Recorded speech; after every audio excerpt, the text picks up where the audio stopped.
In the frozen wilderness of 1867 Montana Territory, a desperate half-Chinese woman approaches a lonely bachelor's cabin with nothing but 3 whispered promises. I can cook, I can clean, I can be quiet. When Daniel Morrison opens his door to the trembling stranger, he has no idea that letting Margaret Chen into his home will transform them both. But will their newfound sanctuary survive when vengeful men from town come hunting for blood? Margaret's fingers turned blue as she stumbled through knee-deep snow, her breath coming out in white puffs that disappeared into the gray December sky. The Montana Territory stretched endlessly around her like a frozen ocean, and she hadn't eaten anything but snow for 2 days. Her stomach made angry, growling sounds that echoed in the empty wilderness. Behind her, 3 miles down the mountain, the small mining town of Cedar Falls buzzed with the same hateful whispers that had followed her from place to place.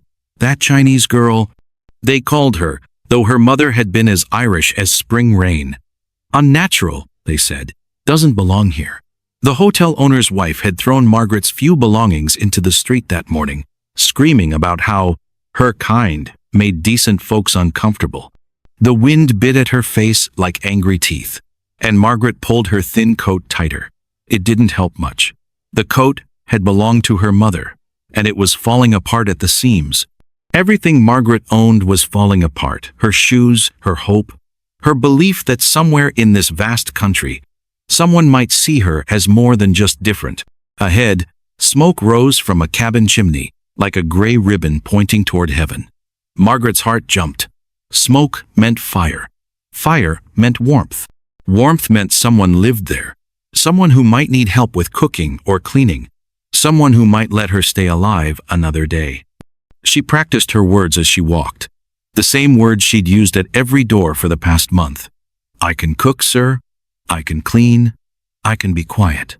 The last part was the most important.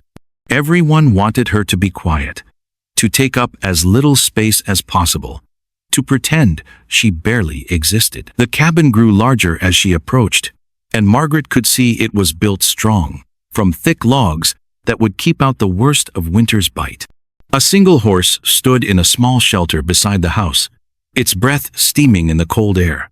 That meant one person lived here, probably a man, probably alone. Alone might mean desperate enough to hire someone like her. Margaret stopped at the edge of the clearing and stared at the door. Her heart hammered against her ribs like a trapped bird. This was her 4th try today. The first 3 had ended with doors slammed in her face and harsh words about staying with her own kind. But what was her own kind? Her Chinese father had died when she was 7. Her Irish mother had died 3 years ago. Margaret belonged nowhere and to no one. The cabin door was made of thick wood, painted green but faded by sun and weather. A window beside it glowed with warm yellow light from inside. Margaret could see the shadow of a person moving around, probably cooking dinner. Her mouth watered at the thought of hot food. She raised her hand to knock, then froze. What if this man was like all the others? What if he took one look at her face and saw only what they all saw, something foreign and unwelcome? But the cold was seeping through her worn-out boots, and her toes were going numb. She had nowhere else to go. Before her knuckles could touch the wood, the door swung open. You planning to stand there all night? Or do you have business with me?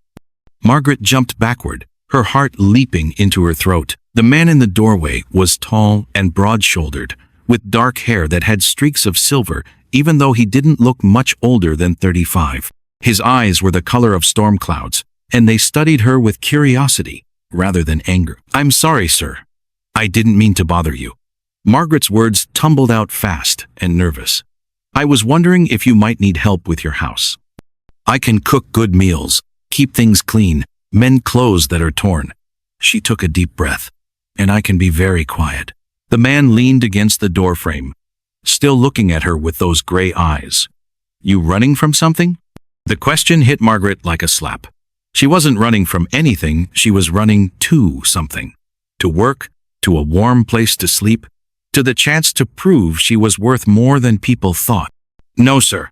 I'm looking for work. An honest day's work, for an honest day's pay.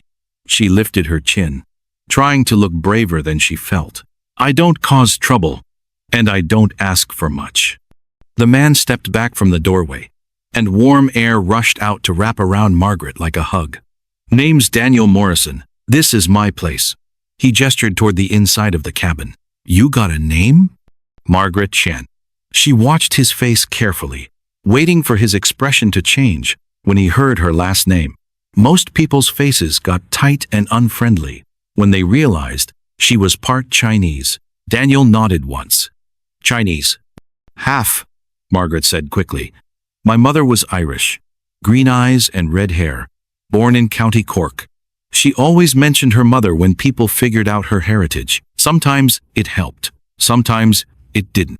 Doesn't matter to me what you are, as long as you can do what you say you can do. Daniel opened the door wider. Come in before you turn into an ice sculpture.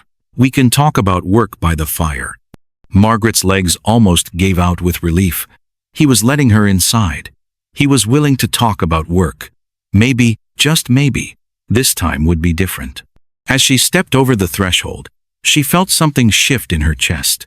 Not hope she'd learn not to hope too quickly, but maybe the possibility of hope. The cabin smelled like coffee and wood smoke, and something else she couldn't identify.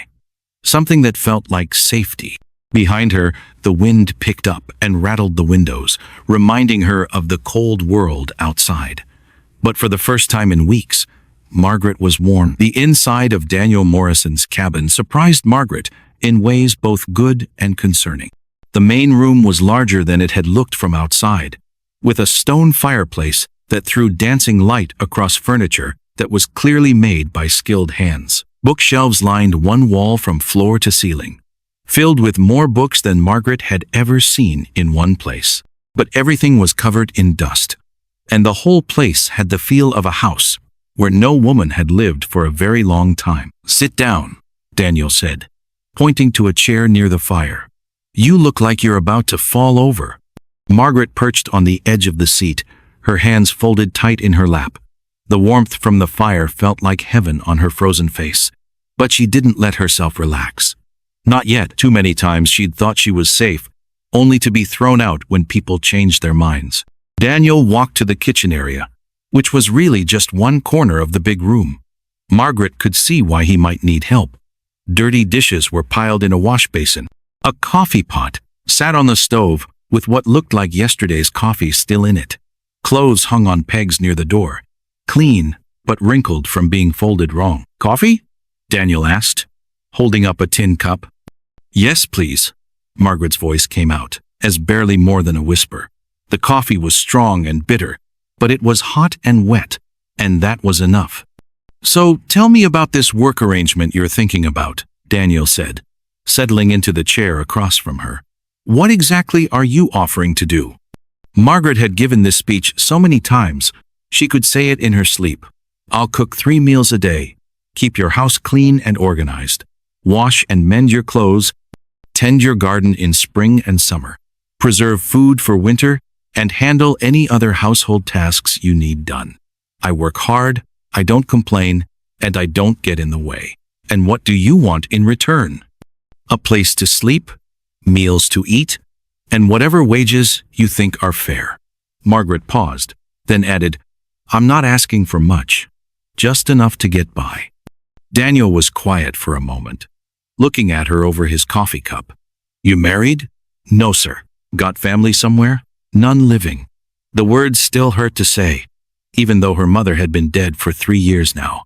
What happened to your last job? This was always the hardest question. Margaret could lie, but lies had a way of catching up with you.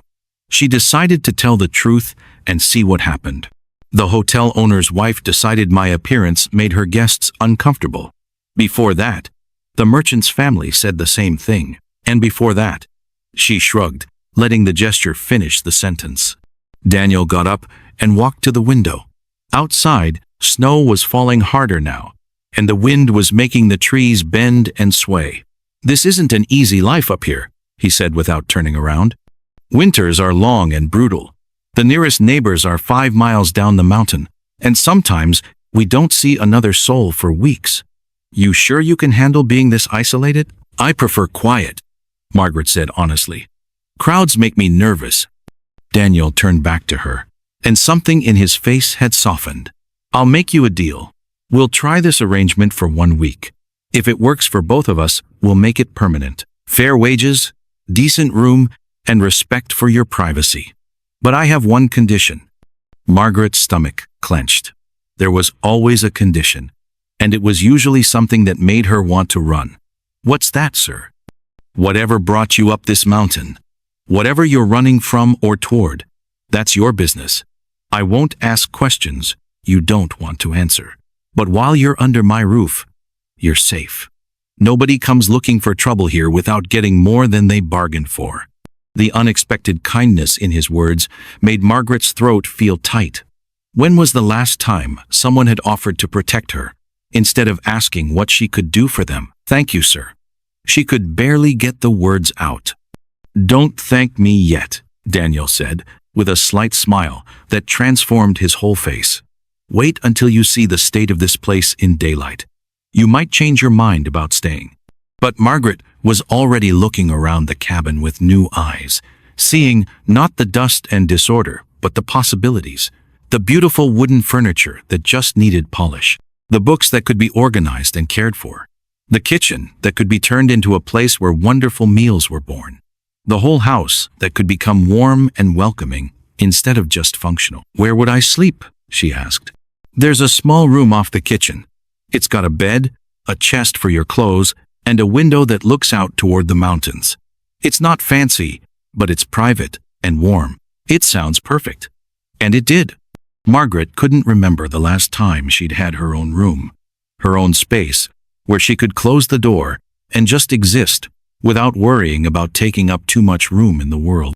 Daniel stood up and walked to a cabinet, pulling out blankets that smelled like cedar and sunshine. You look exhausted.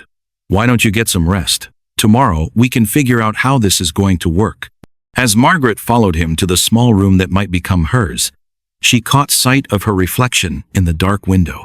Her black hair was tangled from the wind, her clothes were wrinkled from travel, and her face was pale with cold and hunger. She looked exactly like what she was, a desperate woman with nowhere else to go. But in Daniel Morrison's eyes, she'd seen something different. She'd seen someone who looked at her and saw not just her Chinese features or her worn-out clothes, but someone who might be worth taking a chance on. For the first time in months, Margaret Chen allowed herself to hope that maybe, just maybe, she'd found a place where she could stop running. Margaret's fingers trembled as she untied her worn cloth bundle. The only belongings she owned spread across Daniel's kitchen table, like secrets finally coming to light. A cracked hand mirror that had been her mother's, 2 faded dresses, a small wooden box containing dried herbs, and a leather-bound journal filled with recipes written in careful script. These herbs, Daniel said, picking up a small pouch and sniffing it, smells like something my grandmother used for healing. Ginger root and willow bark, Margaret replied, watching his face for signs of disgust or suspicion. My mother taught me before she died, said a woman should know how to heal as well as cook. The cabin felt smaller now, with her possessions scattered about, as if her presence was expanding to fill spaces that had been empty for too long. Daniel moved around the kitchen, opening cupboards and drawers, showing her where things belonged. His movements were careful, respectful, like he understood that even the smallest gesture could make her feel welcome or unwanted. This was my parents' place, he said, running his hand along the rough wooden counter. Built it themselves when they first came west. Ma died of fever 5 years back. Pa followed her the next winter. Haven't had much use for keeping it nice since then. Margaret nodded, understanding the weight of loss that hung in his words. She'd carried similar ghosts since her own parents died, leaving her to navigate a world that seemed designed to reject people like her. The sleeping arrangements, Daniel continued, his cheeks reddening slightly. There's a small room off the back. Used to be my sister's before she married and moved to California. It's got a good bed, warm quilts, and a window that looks out on the mountains. Complete privacy. Thank you, Margaret said, relief flooding through her. She'd worried about this moment, about what a man alone on a mountain might expect from a woman with nowhere else to go. "We'll eat together," Daniel said firmly. "None of this servants eating in the kitchen business. You're keeping house, not working as hired help. There's a difference." Margaret felt something tight in her chest loosen. Most people don't see it that way. Most people are fools. Daniel picked up her journal and held it out to her. "What kind of recipes you got in here?" "Everything I learned from watching hotel cooks. Plus, what my mother taught me about Chinese cooking. Some Irish stews and breads from her side, too." Margaret opened the journal. Pages filled with neat handwriting and small sketches of plants and cooking methods. "I can make food stretch when money's tight, or dress it up fancy when needed." Daniel leaned closer to look at the pages, and Margaret caught the scent of pine soap and wood smoke that seemed to cling to his clothes. "This drawing here. What's this dish?" "Dumplings filled with meat and vegetables. Take a long time to make, but they're filling and taste like heaven when you're hungry." She turned the page, showing more sketches. "This one's a soup that can cure almost any sickness. And this bread recipe? It stays fresh for days, even in cold weather." "You drew all these pictures yourself?" Margaret nodded, suddenly shy. "Helps me remember the exact way things should look." "You're an artist." Daniel's voice held wonder, as if he'd discovered something precious. "These drawings are beautiful. They're just cooking notes?" Margaret protested, but warmth spread through her chest at his words. "No, they're more than that. They show you care about what you're doing, about making things right." Daniel closed the journal carefully and handed it back to her. "I haven't had a home-cooked meal that wasn't beans from a can in over a year. Think you can work some magic with what I've got in storage?" Margaret walked to his pantry, taking inventory of the supplies. Flour, salt, dried beans, some preserved meat, and root vegetables stored in boxes of sand to keep them fresh through winter. Not much to work with, but she'd made meals from less. "I can have something special ready by tonight," she said, already planning the meal in her mind. "But first, let me tackle this kitchen properly." Daniel laughed, a sound that seemed rusty from lack of use.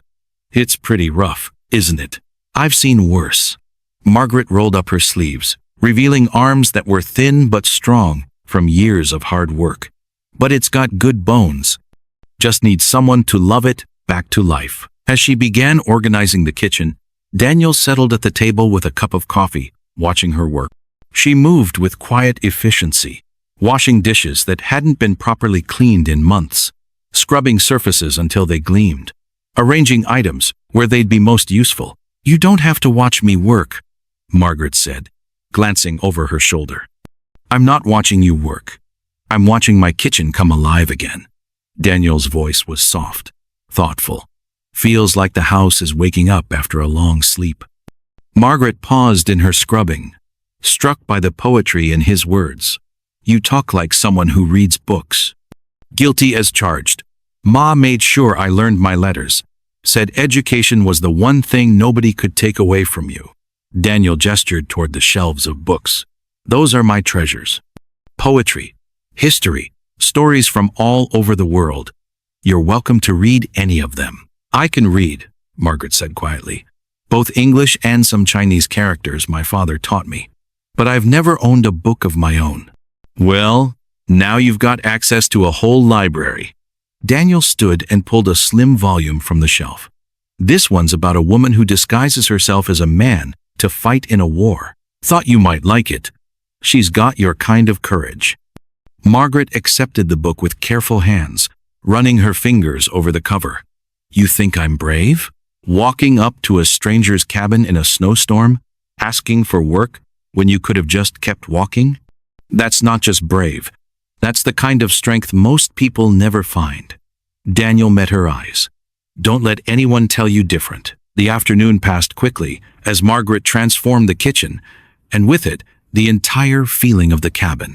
She hummed softly as she worked, old Irish songs her mother had sung, and the sound seemed to chase away years of silence and loneliness that had settled into the walls like dust.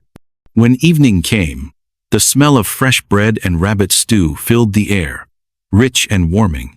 Daniel sat across from her at the table, and Margaret watched his face as he tasted her cooking. His eyes closed, and for a moment, he looked like a man receiving a blessing. "Lord, have mercy," he breathed. "I'd forgotten food could taste like this." Margaret smiled, feeling useful and valued in a way she hadn't experienced in years.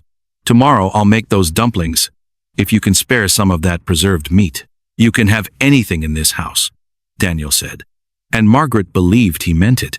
As they cleaned dishes together, working in comfortable silence, Margaret felt something she'd almost forgotten existed.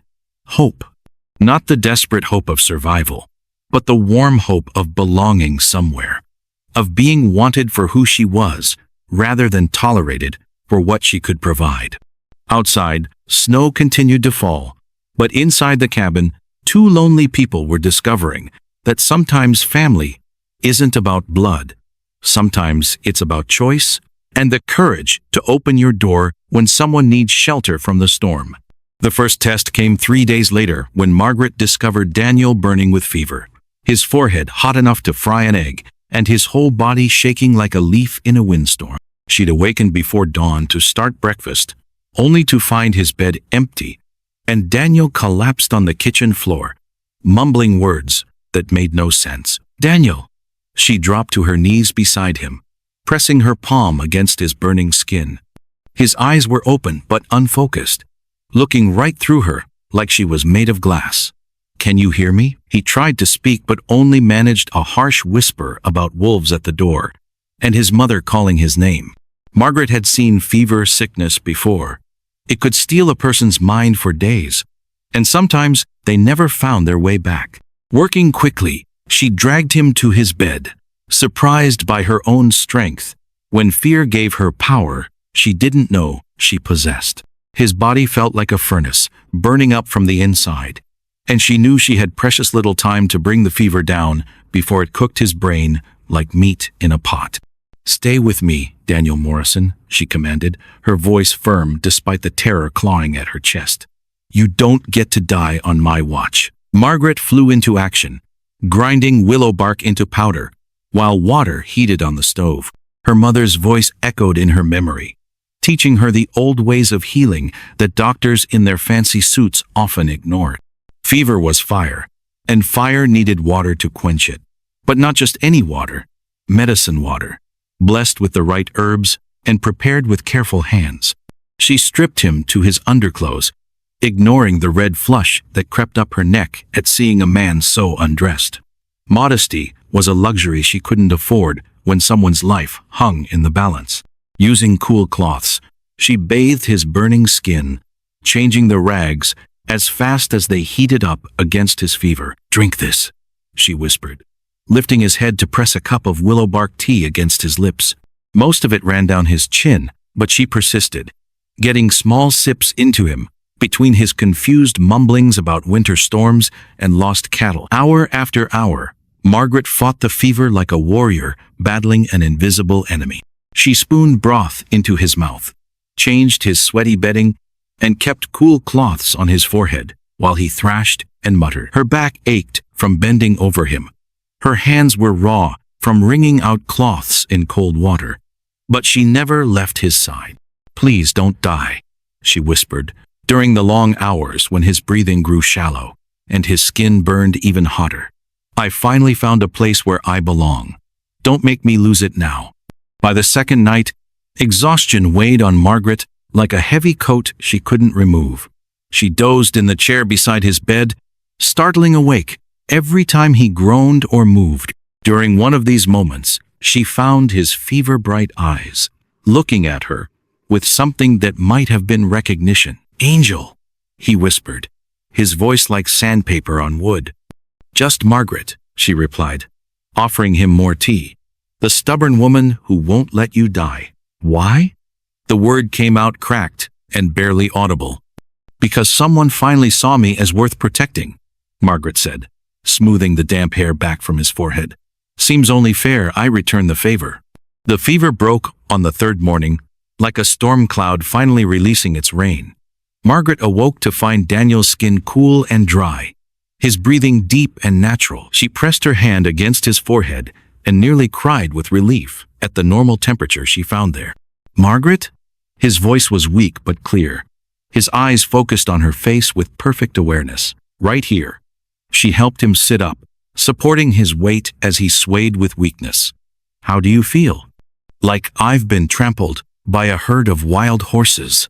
Daniel looked around the room, taking in the basin of water, the pile of used cloths, the chair pulled close to his bedside. "How long was I sick?"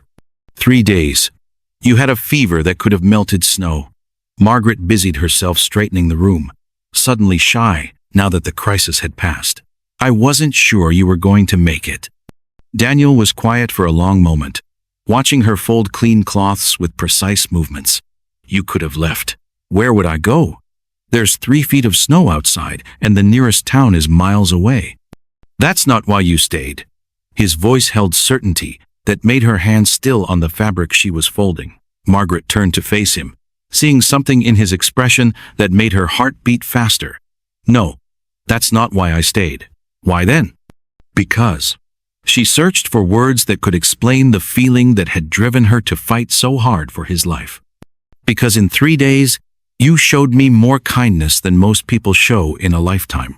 Because you looked at me and saw Margaret Chen, not just another unwanted person taking up space. Because letting you die would have been like losing the first real home I've ever had." Daniel reached for her hand, his fingers still weak but warm against her palm. "I've been alone on this mountain for 5 years, telling myself I didn't need anyone, that solitude was better than risking disappointment. Then you showed up in that snowstorm, and suddenly my house felt like a home again." "I'm glad I knocked on your door," Margaret said softly. "I'm glad I opened it." Daniel squeezed her hand gently. "But now I'm wondering if what we have here is more than just a work arrangement."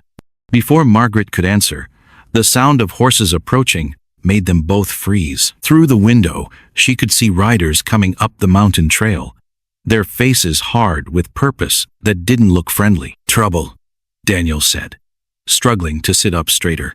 Margaret felt the peaceful bubble of their recovery moment pop like a soap bubble. "Stay in bed. You're too weak to face whatever's coming." "Like hell I am." Daniel swung his legs over the edge of the bed, swaying as weakness hit him. "This is my land, my responsibility." "It's our land now," Margaret said firmly, helping steady him as he stood. "And I won't let anyone hurt what we've built here." Outside, the voices of the approaching men grew louder, and Margaret recognized the tone of people who'd come looking for trouble. She'd heard that sound before, in other towns, from other men who decided she didn't belong. But this time was different. This time, she wasn't running.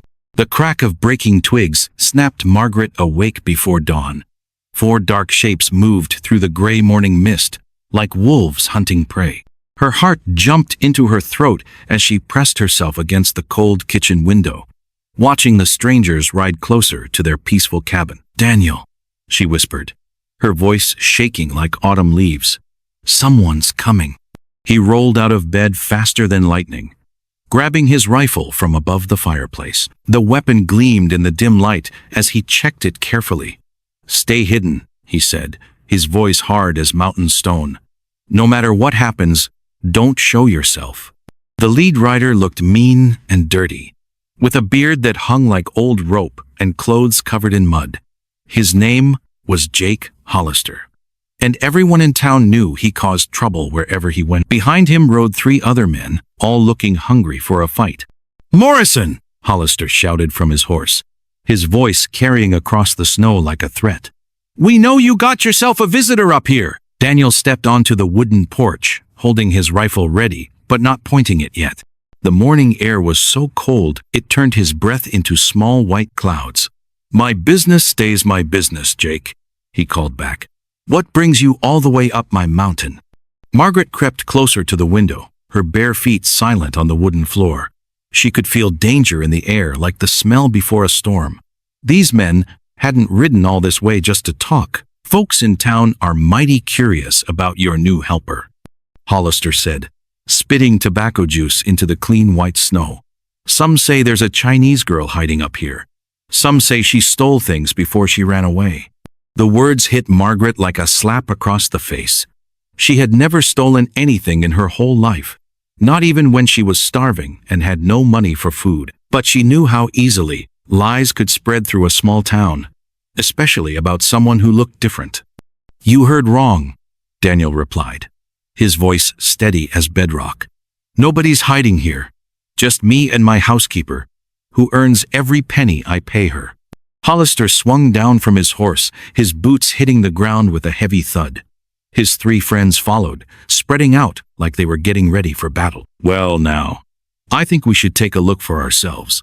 Make sure this Chinese girl ain't got anything that belongs to other folks." "I think you should climb back on those horses and ride away," Daniel said, shifting his weight slightly. Margaret could see the muscles in his shoulders getting tight, like a cat ready to pounce before someone gets hurt. Margaret watched from behind the curtain as the four men moved closer to the porch.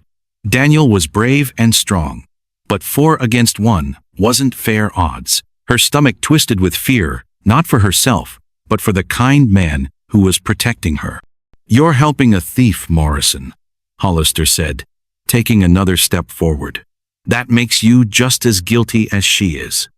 "I'm protecting an innocent woman from men who don't know the truth," Daniel answered, his finger moving to the trigger of his rifle. "And from men who have no right to be on my land." The morning sun climbed higher, making the snow sparkle like thousands of tiny diamonds. But the beauty of the day couldn't hide the ugliness of what was happening. Margaret could feel the situation getting more dangerous by the minute. "Stand aside," Hollister demanded, his hand moving toward the gun on his hip. "We just want to search your cabin. Make sure nothing's missing from town." "You got a paper from the sheriff saying you can search my place?" Daniel asked. Hollister laughed, but it wasn't a happy sound. It was mean and cold, like ice cracking. "Don't need no paper to catch thieves." "Then you don't need to be here," Daniel said, raising his rifle a little higher. "This is the last time I'm asking you nicely to leave." Margaret could see sweat on Daniel's forehead despite the cold air.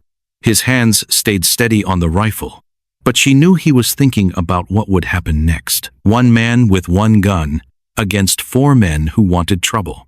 The silence stretched out like a tightrope ready to snap.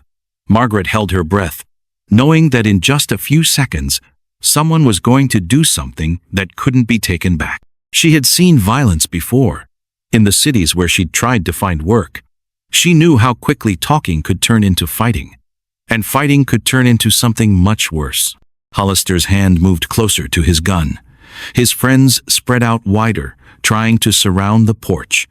Daniel's jaw got tighter, and Margaret could see him getting ready to fight for his home and for her. That's when she made a choice that surprised everyone, including herself. Margaret opened the front door and stepped outside. "I'm right here," she said, her voice clear and strong. "And I haven't stolen anything from anyone." All 5 men turned to stare at her. She felt their eyes like heavy weights, judging her face, her clothes, everything about her that was different. But for the first time in her life, she didn't look down at the ground. Instead, she kept her chin up and walked toward them with steady steps. "You want to search me?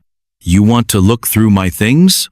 she continued, stopping just far enough away that they couldn't grab her. "Go ahead and try. But you'll do it right here, where Mr. Morrison can see, and when you don't find anything, you'll leave this place and never come back." "Well, well," Hollister said, a mean smile spreading across his dirty face. "The little thief decides to show herself." Margaret felt Daniel tense beside her, but she put her hand out slightly to let him know she was okay. Her heart was beating so fast it felt like a bird trying to escape from a cage, but her voice stayed calm. "I'm no thief, but I'm willing to prove it if that's what it takes to end this." "Smart girl," one of the other men said, but his tone made the words sound nasty instead of kind. "Watch your mouth, Pete," Daniel warned, his rifle still ready to fire. Margaret reached into her coat pocket and slowly pulled out everything she owned. First came a small cloth bag that held 3 coins, all the money she had in the world. The coins caught the morning sunlight as she held them up for everyone to see. "This is my money," she said clearly, "earned from honest work." Next, she pulled out a small knife with a wooden handle, worn smooth from years of use. "This was my father's. He used it to carve wood when I was little." Finally, she took out a letter so old and soft it felt like fabric in her hands. "This is the last letter my mother wrote before she died. It's the only thing I have left of her." She held all 3 items up, turning them so every man could see. "This is everything I own, except for the clothes I'm wearing and the pride I won't let you take from me." Hollister looked uncomfortable for the first time since he'd arrived. He had expected to find stolen goods, maybe jewelry, or money that didn't belong to her. Instead, he saw the simple belongings of someone who had very little, but had earned it honestly. "That's it?" asked Pete, sounding disappointed. "That's everything," Margaret replied. 3 coins, a knife, and a memory. Not much to show for 23 years of life, but it's all mine. The morning air felt thick with tension. Margaret could hear birds singing in the pine trees, unaware of the human drama playing out below their branches. Somewhere in the distance, a church bell chimed, reminding her that it was Sunday morning and other people were getting ready for peaceful worship. "Mrs. Pemberton at the hotel says a silver locket went missing," Hollister said, but his voice didn't sound as sure as before. "Worth a lot of money. She thinks you took it." Margaret almost laughed, but not because anything was funny. "A silver locket? And you thought I'd be carrying it around in my pocket for 3 weeks while I scrubbed floors and cooked meals? That would be pretty foolish for someone you think is a clever thief." Daniel stepped down from the porch and moved to stand beside her. She could feel his warmth and strength, and it made her feel braver. "Seems to me that Mrs. Pemberton might want to look closer to home for her missing jewelry. I hear her nephew Billy's been losing money at poker every night this week." The words hit their target like an arrow hitting the center of a bullseye.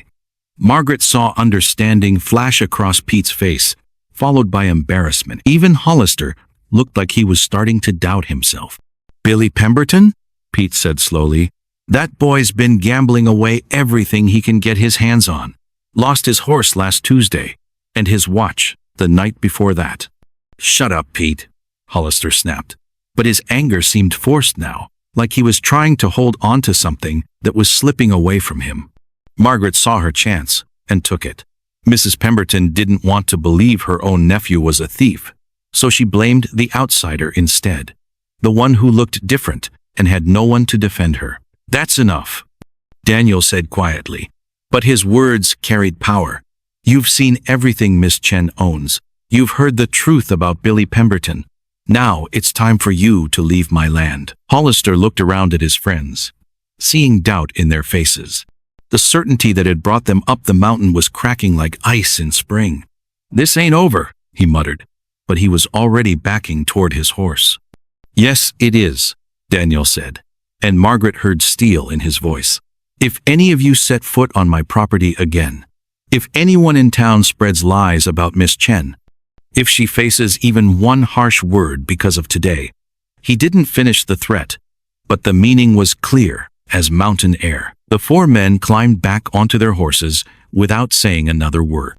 But as they prepared to ride away, Hollister couldn't resist one last cruel comment. "You're a fool to trust her kind, Morrison. People like her will stab you in the back, first chance they get." The words stung Margaret like a wasp, but before she could respond, Daniel's voice cut through the morning air like a blade. "People like her?" he said, his tone dangerously quiet. "You mean people who work hard, tell the truth, and face their accusers with courage? People who stand up for what's right, even when they're outnumbered and afraid?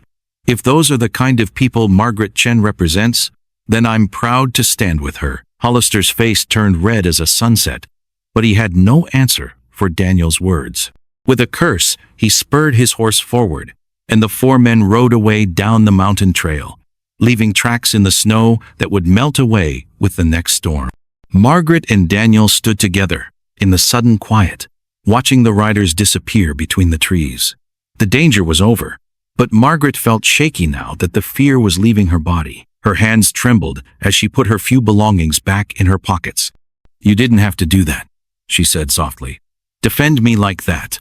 It would have been easier to let them search the cabin and send me away afterward." Daniel looked at her with eyes that were kind but serious. "Maybe easier, but not right. And I've learned that doing what's easy and doing what's right aren't always the same thing." The sun climbed higher, warming their faces and making the snow on the cabin roof start to melt in tiny streams. Margaret felt something changing inside her, like a frozen stream beginning to flow again after a long winter. For the first time in her life, someone had stood up for her, not because they felt sorry for her, but because they believed she deserved it. The silver locket glinted in Pete's trembling hand, like a guilty secret finally brought to light. "Found this in my saddlebag this morning," Pete said, his voice barely above a whisper as he held up the jewelry. My nephew must have put it there when he borrowed my horse yesterday." The admission hung in the cold air like smoke from a dying fire. Hollister's face turned the color of fresh blood. "You lying snake. You said you didn't know nothing about no locket." "I didn't. Not until this morning when I was checking my gear." Pete's horse danced nervously beneath him, sensing his rider's fear. "Tommy's been in trouble before. Gambling debts. I should have known when he asked to borrow my horse so sudden-like." Margaret felt her knees go weak with relief, but she forced herself to stand straight. 3 weeks of fear and worry crashed down on her shoulders all at once. She had spent countless nights wondering if someone would come for her, if she would have to run again into the bitter cold. "So the thief ain't the Chinese girl," said another rider, a younger man with kind eyes. "It's your own blood, Pete." The wind picked up, sending snow swirling around the horse's legs. Margaret pulled her shawl tighter and watched as the truth settled over the group like a heavy blanket. She could see shame creeping across Pete's weathered face. "I'm sorry," Pete said, looking directly at Margaret. "I'm real sorry, miss. Tommy, he's had troubles since he came back from the war. Lost his mind somewhere in those battles. But that don't excuse what we done here today." Daniel stepped forward, his rifle still ready but no longer aimed. "Apologies don't erase the harm of false accusations, Pete. Your nephew stole that locket, and you all came here ready to blame an innocent woman." Hollister spat in the snow, his anger now focused on his companion. "This don't change nothing. She's still not one of us. Still don't belong here. Neither did my Irish grandfather," Daniel replied calmly. "Neither did the German families who settled down valley. Neither did half the folks in this territory, if you want to get particular about it." Margaret watched the exchange with growing amazement. She had never seen anyone defend her like this. Never had someone stand up to angry men on her behalf. Her heart hammered against her ribs, not with fear now, but with something warmer and stronger. The youngest rider, barely old enough to shave, shifted uncomfortably in his saddle. "Maybe we should head back to town. Talk to Tommy. Sort this whole mess out proper-like." "Smart boy," Daniel said, nodding at the young man. "Wish his elders had half his sense." Hollister's face twisted with rage. "This ain't over, Morrison. You can protect her today, but what happens when you're not around? What happens when you go to town for supplies? Or head down to the valley for work?" The threat in his words made Margaret's blood run cold. She realized that even with the truth revealed, even with the real thief identified, some people would never accept her.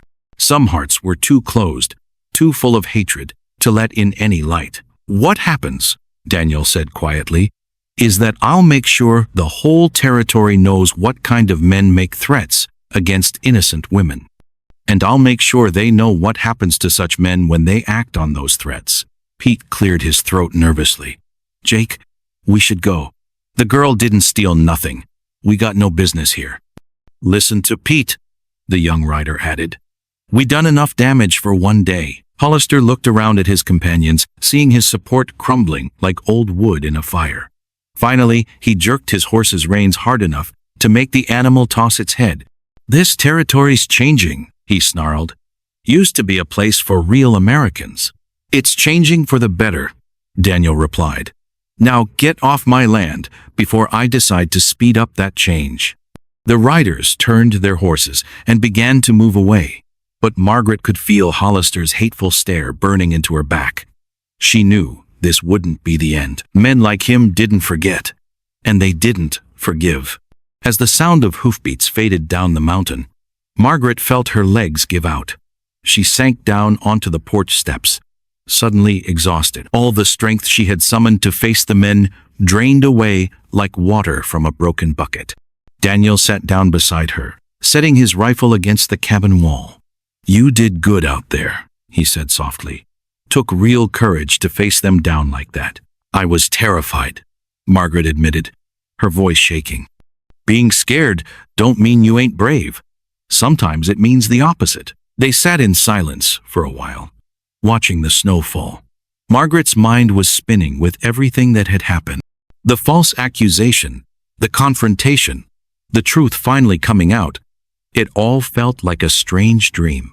"Daniel," she said finally, "Hollister was right about one thing. What happens when you're not here to protect me? I can't hide behind you forever." He turned to look at her, his gray eyes serious. "You won't have to. This is your home now, Margaret. Not just a place you work, but your actual home. And anybody who has a problem with that will have to deal with both of us."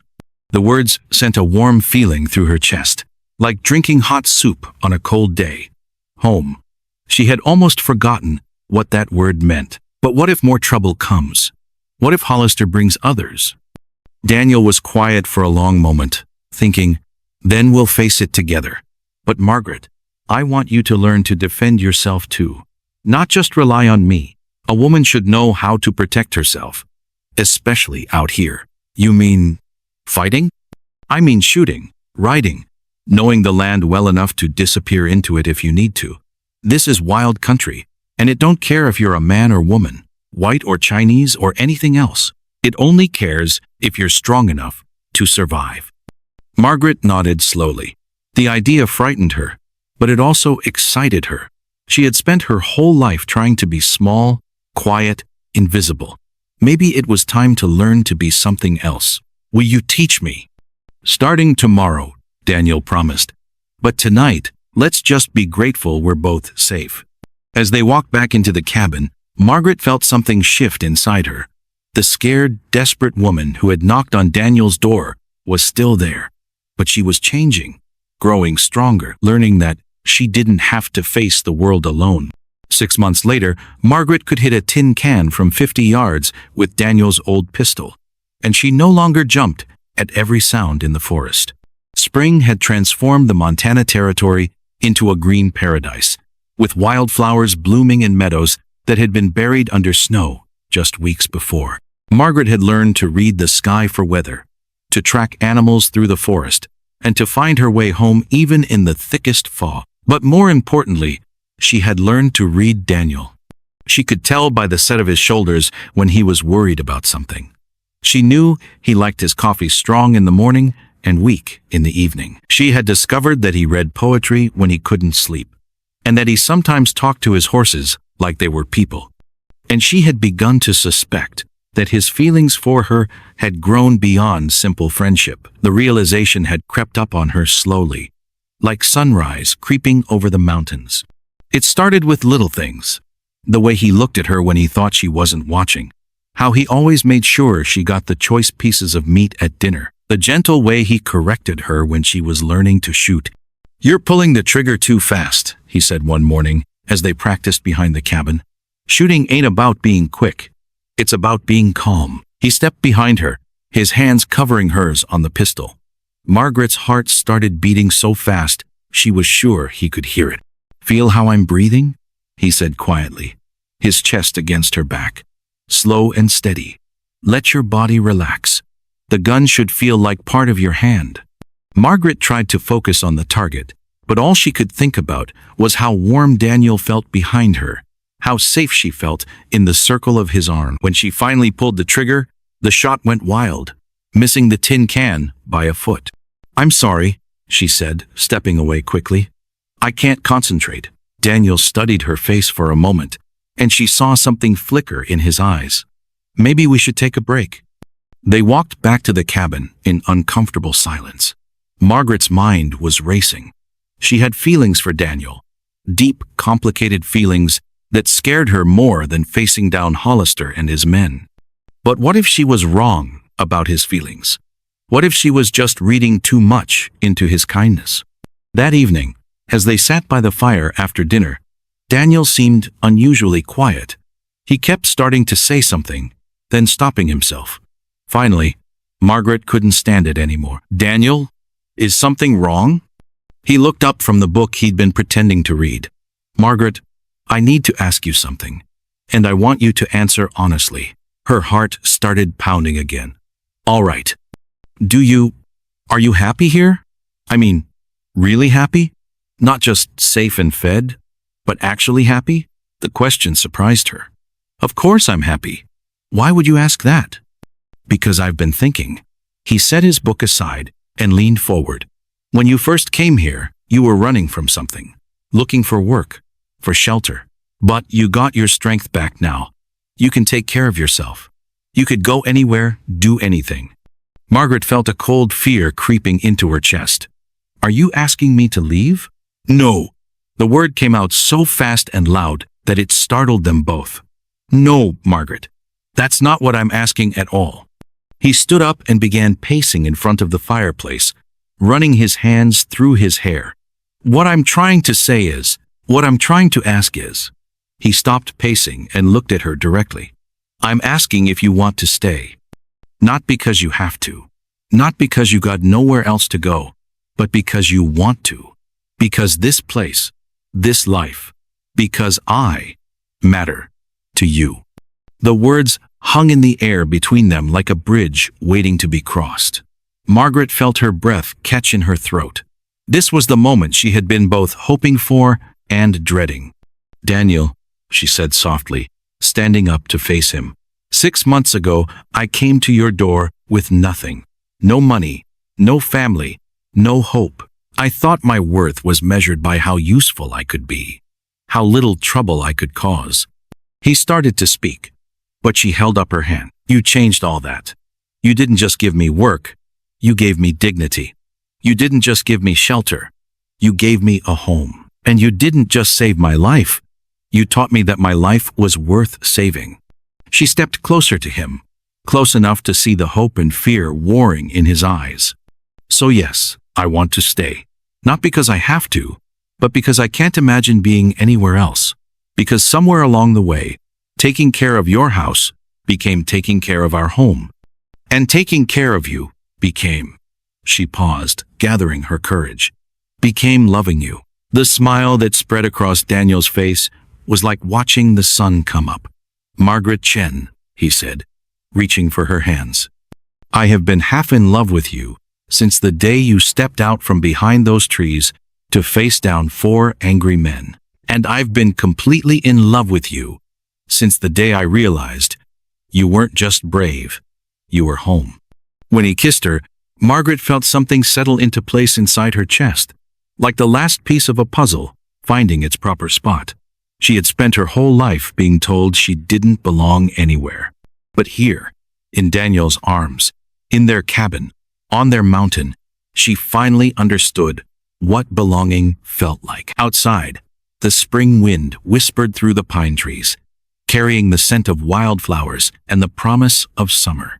Inside, 2 people who had found each other against all odds held each other close and planned a future filled with all the things Margaret had never dared to dream of: love, security, and the deep satisfaction of being exactly where she was supposed to be. Later that night, as they sat together planning their wedding, Margaret thought about the terrified woman who had whispered her worth to the winter wind 6 months ago. That woman had believed she was only valuable for what she could do for others. This woman, the one who had learned to shoot, to ride, to stand her ground, knew better. She was valuable simply because she existed.